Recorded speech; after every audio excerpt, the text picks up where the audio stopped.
Alright everyone, it's time for the final literary release of this year. Yes, it is literally ready one day before the year switches over, which is good, because I would have had to have gone back and edit the file and then put in like 2018 instead of 2017. And I've also got to change the year in like the copyright disclaimer as well for the following year. It ticks ahead a year as far as what's in the public domain, which is hilarious when that happens.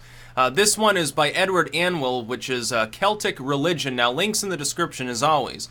First to the work itself on Amazon, second and third links are to the literary blogs that I field, Blogspot and WordPress. Now, where you can find other literary releases that I've made. This is more on the academic side. I put it under the academic header. Although technically it could just go with the strictly folklore material, because that's most of what it covers. It covers a little bit of sort of the English and Welsh folklore, sort of the historical material about Gaul. It talks explicitly about Caesar and some of his opinions and writings and musings at the time, sort of exploring a larger region. And it also speaks about the Druids explicitly. I think it has 2 different chapters that cover the Druids from 2 different angles. Now, keeping in mind, when we talk about works of this particular era of manufacture, we're talking the twilight of the 1800s through roughly the 1930s. The opinions of that time, some of them are now considered pseudoscientific. Personally, I don't see a problem with the concept of the progression of civilization, although I think their metrics for that were mostly wrong. However, it has been partially discredited, but it does take that proto-eugenic approach of, hey, here's literal savagery, and then people develop certain cultural consciousness, certain religious and spiritual consciousness especially comes first. With the rudiments of technology, they become like barbarians.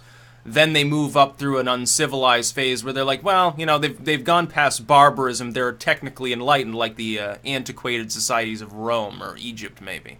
They've become more enlightened in the way that they do business, but there's still that rudiment of barbarism in them.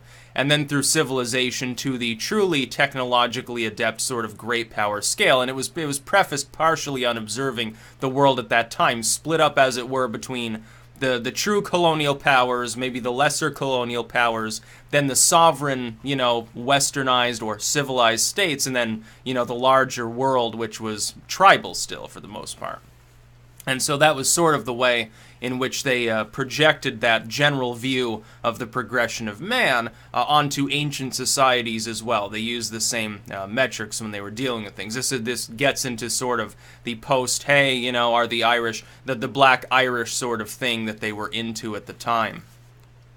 So it's an interesting work. I think it's coverage specifically of what is known about the Druids. And this work makes it quite clear, hey, some of this is purely speculative. In some cases, you've got historical records that actually refute one another as far as, hey, what were the Druids all about? It speaks about sort of that element of Celtic society. It speaks of their sort of caste system. At least insofar as you have the artsy or spiritual side, of course.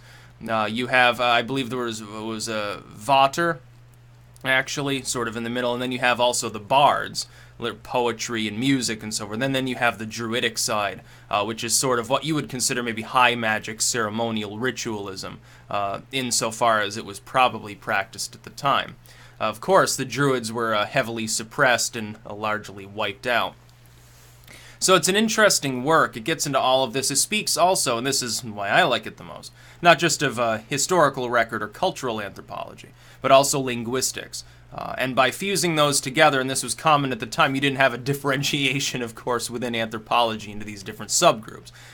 By splitting these apart and also archaeology and sort of fusing them together, it becomes, in my opinion, a more interesting work. The sort of combination approach of yesteryear, maybe a century ago, honestly, when I read older academic works as opposed to new ones, the older ones are more interesting. Sometimes that fusion also, I think, personally, because, we're talking in subjective terms, may make them more wise. I think some of the theories from then that now have fallen out of favor may end up, in the long term, being readapted or reanalyzed rather, and then reused, essentially, as people realize, hey, there might be at least partial validity to some of these things that we have largely been discounting in the present era. In the current year, you could say.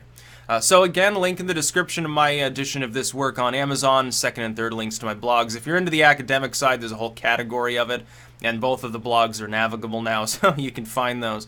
You might check the folklore section as well, or even the spiritual section, because that has some, semi-academic material. The occult fiction, in some ways, it, takes academic by storm. We are looking at like the Donnelly Atlantis material. It informed what became the pseudoscientific academic material of the day. Even certain grimoires, the Book of Forbidden Knowledge, which is now literally the best-selling work I've released, which is a huge surprise. I always thought it would be the Grand Grimoire, or the Greater Key. That work, essentially, it takes lore, actual kind of semi-academic material, and sort of makes it PG-13 as opposed to fully mature, wraps it up into a nice, basically then modern grimoire, which of course is far closer to the present than maybe something from the Renaissance days. It's quite interesting. That's about all. Peace out.